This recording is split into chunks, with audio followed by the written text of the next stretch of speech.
দেশের সব বিমানবন্দরগুলো আগের নামে ফিরিয়ে আনার দাবি জানিয়েছেন বেসামরিক বিমান চলাচল কর্তৃপক্ষের কর্মচারীরা। একই সঙ্গে রেমিটেন্স যোদ্ধা ও বিমানবন্দরের যাত্রীদের স্যার ম্যাডাম সম্বোধন করার আদেশ চান তারা। 11 আগস্ট বাংলাদেশ বেসামরিক বিমান চলাচল কর্তৃপক্ষ কর্মচারীর ফোরাম এ বিষয়ে চেয়ারম্যানকে একটি স্মারকলিপি দিয়েছেন, যেখানে মোট 12টি বিষয় উল্লেখ করা হয়েছে।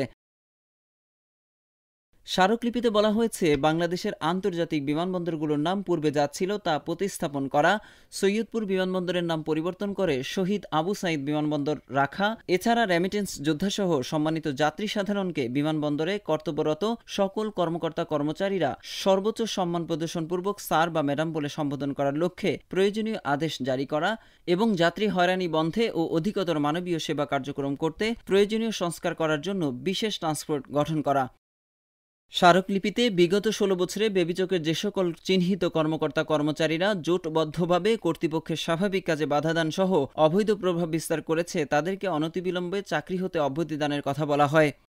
এছাড়া রাজনৈতিক ট্যাগ লাগিয়ে যাদেরকে যোগ্যতা থাকা সত্ত্বেও পদোন্নতি থেকে বঞ্চিত করা হয়েছে তাদের পদোন্নতির ব্যবস্থা ও চলমান নিয়োগ প্রক্রিয়া সম্পন্নকরণের পূর্বেই বিগত 5 বছরে যারা লিখিত ও মৌখিক পরীক্ষায় উত্তীর্ণ হওয়া সত্ত্বেও শুধু গোয়েন্দা রিপোর্টের কারণে চাকরি পায়নি সে সকল হতভাগাদের নিয়োগদানের ব্যবস্থাকরণের কথাও বলা হয়।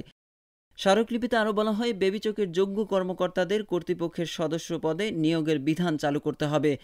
নির্বাহী পরিচালক পর্যন্ত সিভিল অ্যাভিয়েশনের সকল পদে কর্তৃপক্ষের অভ্যন্তরীণ কর্মকর্তা কর্মচারীদের পদায়ন নিশ্চিত করতে হবে। পরিশেষে কর্তৃপক্ষের নিয়োগ, পদোন্নতি, প্রশিক্ষণ, আবাসন, আর্থিক ও জনবল কাঠামো সংক্রান্ত বিদ্যমান অসঙ্গতি দূরীকরণের কথাও বলা হয় স্মারকলিপিতে।